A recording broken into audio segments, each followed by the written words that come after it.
So what do you enjoy most about this work, Susan? About spontaneous painting? Yes. I love watching people come in to the class and they say, you know what, I'm not going to talk about my emotions and give me directions and tell me what to do. And I say to them, no, just we're going to do a little warm-up exercise here, and it could be a meditation, it could be a movement, it could be a guided fantasy, and they just relax their rational thinking and their inner critic, and they go into a painting without knowing anything that they're going to put on the canvas. So you're really, in that sense, teaching how to surrender the thinking mind and go into a state of being. And then over the course of very few sessions, people really get into painting, and a lot of people discover that they love to paint, and some people even have a lot of talent that they didn't even know about because they've just never done it since they were kids. And then you watch, it's like this for most people's painting series. First comes, like I said, anger and, all kinds of sort of, I don't like to use the word negative, but say life emotions that are against life coming forth, and heal and health. And those emotions come out first. And then you watch how that transforms in painting by painting, step by step, until they start painting light and channeling light. And they express it all in different ways, but the theme is the same. And you watch them discovering their authentic self being born, and they start to say, why aren't I living my life for me? And why am I always so living in this black box and painting all of these black lines all the time? And I'm inside this black box. And then and they start questioning this. So you're really watching the authentic self being born. It's just so beautiful to watch people come into connection with the authentic self. Susan, how did you come to spontaneous painting? I started as a painter, and I was copying external reality, and I came to the point where I thought that, I was just bored copying, and I was searching for a new painting style, and I didn't know what to do, and I just decided I would let whatever wanted to come out, and the weirdest, bizarrest images started to come out. I painted really big too.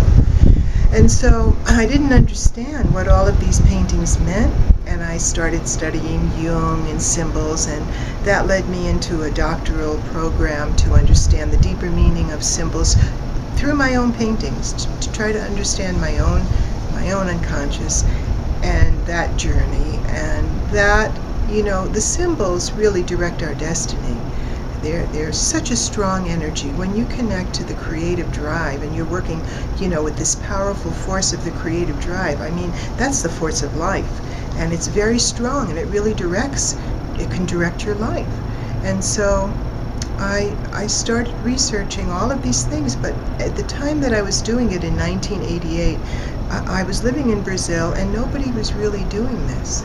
And so I was really a lot on my own, but I had excellent advisors, and I went to Union Institute. I had Stan Krippner and Jose Arguelles and John Weir Perry as my advisors, and they really supported me in going into this mysterious realm of the unknown, and just using my own paintings and my intuitive knowing, and staying with the creative process and not knowing what was happening and not giving up. And then I started teaching it to others, and we started, and a lot of times, it was a lot of experimenting. I called all the people that I was living in Brazil at the time, and so my students were mostly small groups of women, 8 to 10 women. I called them my co-researchers. We would experiment with different pre-painting exercises. They would give me feedback.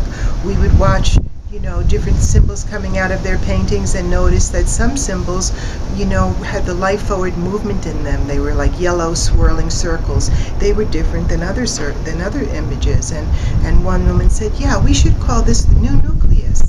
These kind of symbols that bring forth a new life, the hidden life in the unconscious. And so that name stuck, and to this day we call it the new nucleus. And so now, I've been doing it for 22 years, and the process is pretty much it developed, and in my stage, my development now, my next stage is to train facilitators in the method and to get people to start using it and practicing it locally and globally, and just turning everybody on to the fact that they are spontaneous painters.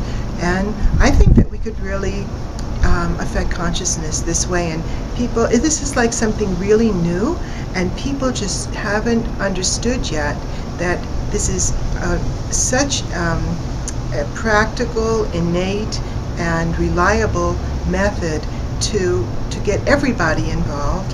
And it, you know, a lot of new techniques, like all of the energy techniques, you know, maybe they've been happening for 20 years now, and they're really starting to catch on now as slowly. So it takes time for new ideas to be born. So I'm really grateful to ISSSEEM for inviting me here and for having the intuitive foresight to welcome in new ideas relating to healing. How would you encourage someone interested in spontaneous painting to start? Where would I start? Well, you know, I think it's best to really start with somebody first, because there's a lot of kind of new ways of thinking, and it's always good when you're starting something to be protected in an emotionally safe environment and to get the hang of it. And then once you do, then you go out on your own and you do it by yourself. But you know, it's like anything new. Don't, like driving a car or something, before you go out, wouldn't you like a couple of lessons first in how to drive?